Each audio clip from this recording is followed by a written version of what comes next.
I want the best doctor in this hospital here, now! We are sort of a unique show in the medical world. What seems to be the problem? There's many, many medical shows that have been on TV, and there are many that are on right now. And we are different than all of them in that we are a show about a diagnostician, someone who sees patients that have already been through somewhat of a medical workup. They've been to smart doctors who've done what smart doctors do, and there's still questions to be answered. I've been to 16 doctors in the last 2 years. So Dr. House sort of takes over at the point where traditional means of investigation have exhausted themselves. I had 3 full-body CTs and 2 MRIs. And all that was missing was the threat of violence. What's missing is an answer. So our diseases unfold in ways that are atypical. You're telling me I could have breast cancer? Somewhere not in my breast? House's actions may not be what the average doctor does. So that gives us a broad leeway in dealing with disease progression and the things that 99% wouldn't happen. On our show, that is what we're looking for, because we are about the 1 in a million. Open your mouth. Relax. You've had it before. I am not. Milk? Ew. Cut out your mom's tumor and start her on chemo. All the rest of your symptoms should go away. All the writers on our show work very hard and do a lot of research on their own, coming up with ideas and learning about the diseases which they are interested in and the different ways that those diseases could present and all the things that could go wrong with someone who has a certain disease. It takes a ton of work and a ton of background to form a full episode of the show. So there's sort of no end to how much you can learn about diseases. You go home last night? I meant to. Started reading this file, just couldn't put it down. It's bad for humanity, but it's great for our show that the body breaks down in so many different ways. When we did the second episode of this show, and I swore at the end of that episode, I told every story there was. Every fact I knew was in that script. There was nothing left. I was done. I was empty. Now we're 110 episodes later, and we're still coming up with this stuff. So I have a lot of faith that that reservoir is deep. Gotta love this family. There are many different ways to come up with an episode, and over the course of 5 seasons, we've used them all. Episodes always start with some interesting kernel that the writer is really interested in, has caught the writer's attention. That can be many different things. One story that I did this year, there was an article in the newspaper about a man from Russia who learned in his 70s that his parents had put pins in his head to try and kill him when he was a baby. Push them through the soft fontanelle of an infant. You skewer the brain, and the hair hides the entry wounds. It's the perfect crime. Then I started backwards and said, well, what were some of the symptoms that these people had that then they realized, oh, this is this is where it was coming from, and built in a structure of a story that built to that moment. We're all screwed up by our parents. She's got documentation. Here, Cuddy started with a cat in a nursing home that predicted people's deaths.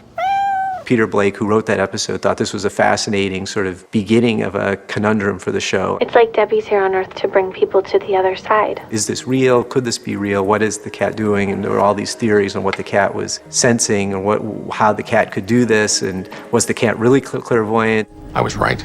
The cat was not predicting deaths. It was just trying to keep warm. That's a story that went the other way, that started at the sort of beginning of, well, here's this situation at the beginning, how does it unfold?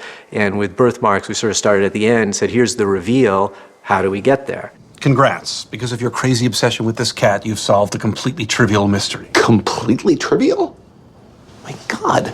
It's clearly only partially trivial. What we will do in an episode is we'll list all the things that could happen on a whiteboard, and then we will pick off of that list things in an order that sort of builds the drama and the tension over the course of the episode. Rarely will we do a story where everything that happened in that story is what happened to one person. It's usually an amalgam of what's happened to multiple people over time. Whatever he has, she has too.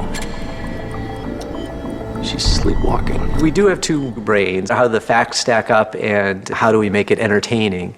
And hopefully the 2 work together, that the facts provide us opportunities to be amusing and funny and entertaining. And part of it is just House is such a wonderful character that he can be funny with just about anything. If he doesn't have that from this, the culture scene will kill him. Boy, sure hope I'm right.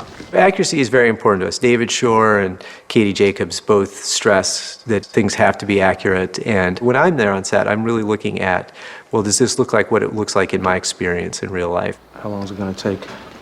Well, assuming it doesn't crash, maybe a few minutes. Our props people and our set dressers and our makeup people, our wardrobe people, Everyone is so concerned about getting things right and making things look real. Does this rash look like the rash would really look like? Is this how one would hold a scalpel? Where do you need to be sterile? What can I touch? What can't I touch in the operating room? What instruments would be on the tray? Each episode we have meetings to talk about these very questions and make sure that we get them right. He needs abdominal surgery to remove a bezoar. The actors on our show are very, very concerned that they look and sound like real doctors and real medical people. And part of that is pronouncing these words that no one ever would use in conversation unless you were in the medical field. A cavernous angioma in the brain could leak. Once the blood gets reabsorbed, pressure goes down, symptom goes away. He'll never consent to petrosal vein sampling. One of the amazing things about medicine is that even for things that have common names, we've made up complicated names for them. And of course, to sound like doctors, we use the complicated names. What about Meckel's diverticulum? So what we do is in the front of each of our scripts, we produce a pronunciation guide that has them spelled phonetically. And then at the start of each episode, I will take a digital tape recorder and record each of those medical words so that on set they can listen to it. Natalie's liver is continuing to fail and now bradycardia. Atropine isn't keeping the heart rate up. We're going to have to put her on a pacemaker. Or once you have the pronunciation down, there's a deeper layer of what am I really saying? Most of our medical dialogue is framed in terms of an argument. I think it's X. There's nothing structurally wrong with her heart. EKG, echo, electrolyte panel, all normal. Multiple endocrine syndrome. Or I see this symptom A and it makes me think X, and you're wrong to say it's Y. Free T4 is normal. Hypothalamic brain tumor? That's the deeper level that comes across in the performance of the dialogue. It's hitting all our organs. It's a privilege to have so many people interested in what we're doing and to have so many people commenting on our scripts. And frankly, we love to hear what people say and what they think about our shows. Need an ambulance at 410 Willis. Whether it's critical or enthusiastic, it's interesting to hear both. I've heard that people have viewing parties and medical students are playing along trying to guess the diagnosis before House. I'm not going to fire you every time you get a wrong answer. And this is great. We love to hear that. Slight glucose elevation. You're fired. It's nice to have people watching what you're doing.